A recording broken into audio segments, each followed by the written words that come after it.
आता आपण प्रथम गणपतीच्या पूजेसाठी लागणारं सर्व साहित्य काय आहे ते पाहूया. www.youtube.com/arpana.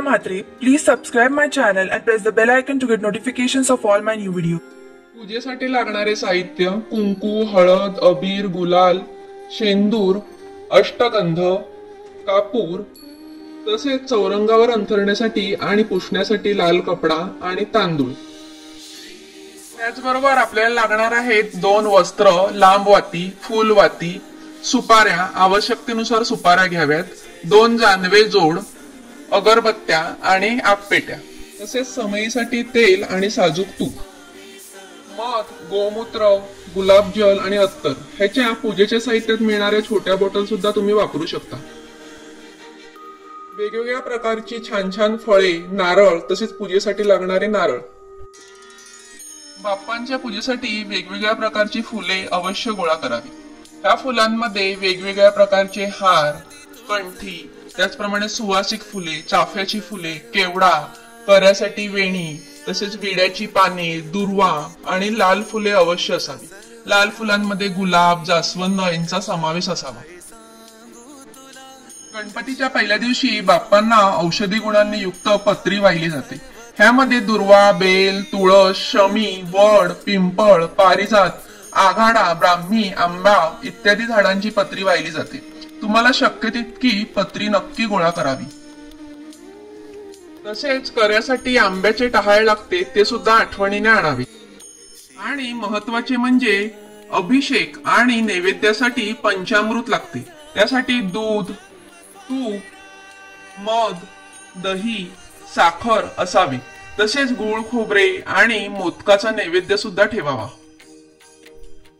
आता आपण गणपतीच्या पूजेसाठी लागणारं सर्व साहित्य पाहिलं. ह्या साहित्याबरोबर अजूनही काही गोष्टी आपल्याला गोळा करून ठेवायच्या असतात. त्या म्हणजे तुपाचा दिवा, तेलाची समई, पंचारती, टाळ, आरतीची पुस्तकं, सुट्टी नाणी हे सुद्धा व्यवस्थितपणे काढून ठेवावे. त्याचबरोबर आपल्याला तांदळाचा गणपती आपण जो मांडतो त्याच्यासाठी छोटी गणपतीची मूर्ती लागते, ती आठवणीने काढून ठेवावी. गणपतीचे अलंकार व्यवस्थितपणे काढून ठेवावे. तसेच काही ठिकाणी शुभ कार्यामध्ये ज्याप्रमाणे केळीच्या शिंगी बांधल्या जातात, तशाच गणपती उत्सवामध्ये सुद्धा मुख्य दरवाजाला केळीच्या शिंगी बांधण्याची पद्धत असते. जर तुमच्याकडे पण ही पद्धत असेल तर नक्की आठवणीने यादीमध्ये ह्या केळीच्या शिंगी लिहून ठेवा आणि आठवणीने आणा. आता आपण गणपतीच्या पूजेसाठी लागणारे सर्व साहित्य सविस्तरपणे पाहिले. आता मी तुम्हाला आठवड्यापूर्वी जे आपल्याला गणपतीचे सामान आणायचे आहे त्याची यादी आणि जे आपल्याला आदल्या दिवशी सामान आणायचे आहे त्याची यादी सविस्तरपणे दाखवणार आहे, ती तुम्ही व्यवस्थितपणे पाहून घ्या.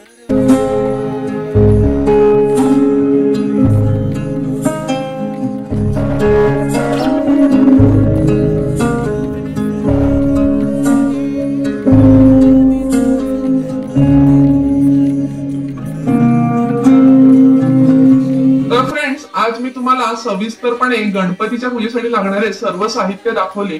तसेच ह्या याद्या कशा बनवायच्या ते सुद्धा व्यवस्थितपणे सांगितले. ह्या यादीमध्ये काही त्रुटी राहिल्यास तुम्ही मला नक्की कमेंट्स करून कळवा.